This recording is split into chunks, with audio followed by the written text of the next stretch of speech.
Ça y est, l'Apple Watch va bientôt sortir début d'année 2015. Alors, qu'est-ce qu'elle a dans le ventre, cette nouvelle montre connectée signée Apple? Va-t-elle révolutionner les objets connectés? Qu'est-ce qu'elle peut faire? Qu'est-ce qu'elle ne peut pas faire? Jérôme Colombin nous dit tout.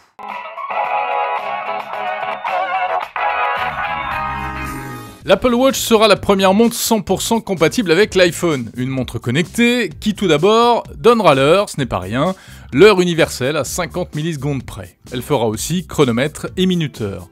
Mais surtout, à l'instar des autres montres connectées, la Watch permettra de recevoir des notifications en provenance du smartphone. Derniers emails, SMS, Twitter et Facebook, vous serez averti par un petit toc-toc sur votre poignet, autrement dit, une vibration. On pourra lire un email, le marquer d'un drapeau ou le déplacer dans la corbeille. Grâce à la fonction Handoff, il sera possible de poursuivre la lecture sur l'écran plus grand de l'iPhone. Pour répondre à un message, il y a la commande vocale Siri ou bien des réponses écrites prédéfinies. L'Apple Watch fera des suggestions à partir des mots que l'on utilise le plus souvent, sans oublier enfin les smileys.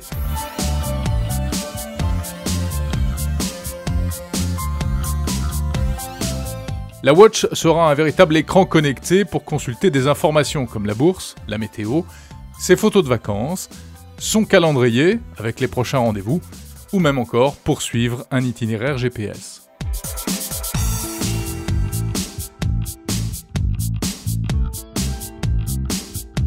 L'Apple Watch permettra aussi de téléphoner grâce au micro et au haut-parleur intégrés. Ce sera surtout pratique pour des coups de fil rapides ou pour répondre à un appel urgent le temps d'attraper son iPhone. L'appel pourra aussi être transféré vers une oreillette ou vers un système Bluetooth de voiture. A noter également une fonction Talkie-Walkie pour échanger des petits messages audio, sans doute l'équivalent d'un Viber ou d'un Skype, réservé à l'environnement Apple.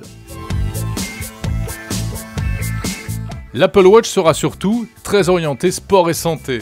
Comme sur la montre Samsung Galaxy Gear et sur quelques bracelets connectés, on trouvera donc un capteur de fréquence cardiaque. Ce sont ces petites LED infrarouges et photodiodes qu'on aperçoit sous la montre. Il y aura aussi l'inévitable accéléromètre podomètre pour capter et compter le nombre de pas ainsi que toute activité physique. Ces capteurs seront couplés à deux applications. L'application Activité pour la vie de tous les jours, afin de mesurer le nombre de pas, l'alternance de périodes assises et debout, ainsi que les calories brûlées, et l'application Entraînement, qui comme son nom l'indique, sera destinée au suivi d'activités sportives, course, marche ou vélo.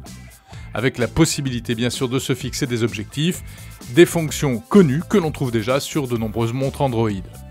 La différence se fera sans doute au niveau de l'interface. Pour afficher toutes ces données, Apple a choisi d'utiliser un anneau coloré permettant de se rendre compte rapidement de ses performances au jour le jour.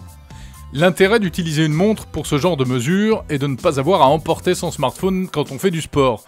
L'Apple Watch pourra donc fonctionner éloigné de l'iPhone. Cependant, certaines fonctions seront alors inopérantes, évidemment, comme les appels téléphoniques, les messages et le GPS.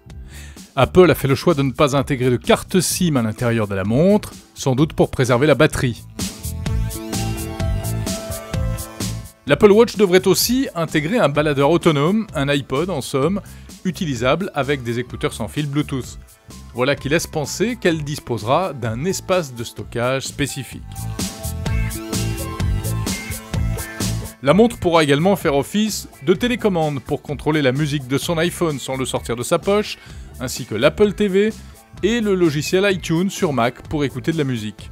Il sera également possible de télécommander l'appareil photo de l'iPhone avec un aperçu de l'image en direct sur l'écran de la montre. Véritable différence par rapport à ce que l'on connaît déjà sur le marché, l'Apple Watch sera équipée en principe de la technologie sans contact NFC, qui permettra par exemple de déverrouiller la porte de sa chambre dans certains hôtels qui proposeront ce service, et aussi probablement de payer dans les magasins via le service Apple Pay.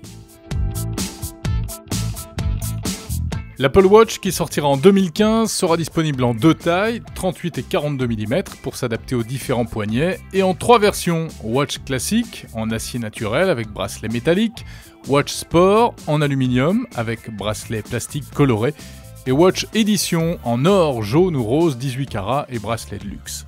Les prix, 350 à 1200 $ environ pour la version la plus luxueuse.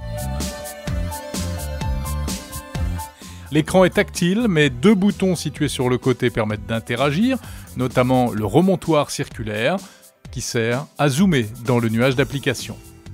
Apple reste discret sur l'autonomie de la Watch qui ne devrait pas dépasser une journée entière avec ce chargeur aimanté à induction. A noter enfin la mise à disposition pour les développeurs d'un Apple Watch Kit qui permettra de créer des applications supplémentaires dans le futur.